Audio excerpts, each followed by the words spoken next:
দর্শক, জাতীয় নির্বাচনকে সামনে রেখে বিএনপি মনোনীত প্রার্থীদের মধ্যে আজ প্রথম ১০০ জনের সাথে মতবিনিময় করা হচ্ছে। বিএনপির গুলশানের রাজনৈতিক কার্যালয়ে সকাল থেকে প্রার্থীরা আসতে শুরু করেছেন। দুপুরের পরে তাদের সাথে ভার্চুয়ালি যুক্ত হবেন বিএনপির ভারপ্রাপ্ত চেয়ারম্যান তারেক রহমান। দর্শক, সেখানে আছেন আমাদের সহকর্মী মাহিলা ইসলাম, যুক্ত হচ্ছি তার সাথে। মাহিলা, একটু জানতে চাই, ৩ দিনের আয়োজনের প্রথম দিনের আয়োজন সম্পর্কে একটু বিস্তারিত জানাবেন, আর নেতাকর্মীদের প্রতিক্রিয়া কেমন দেখছেন?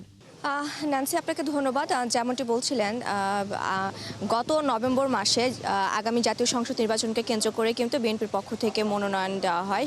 পুরোপুরি ৩০০ আসনে প্রার্থী না দিলেও ২৭৬টি আসনে প্রার্থী দেওয়া হয়ে গেছে বিএনপির, আর বাকি রয়েছে ২৮টি অংশে প্রার্থী নির্বাচন।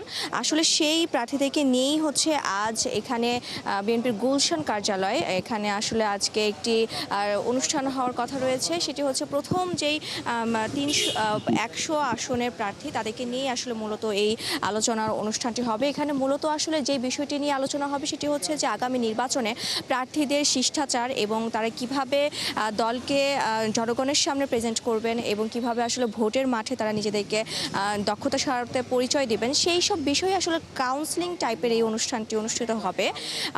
এখানে আসলে বলতে গেলে দলের মহাসচিব মির্জা ফখরুল ইসলাম আলমগীর কিন্তু সকাল ১০টার দিকেই চলে এসেছেন কার্যালয়ে, এবং সেই সাথে মনোনীত প্রার্থীরা এসেছেন। সকাল ১০টায় এই প্রোগ্রামটি হওয়ার কথা থাকলেও প্রার্থীরা সব উপস্থিত হতে না পারায় ১১টা থেকে আসলে এটি শুরু হওয়ার কথা আমরা জেনেছি।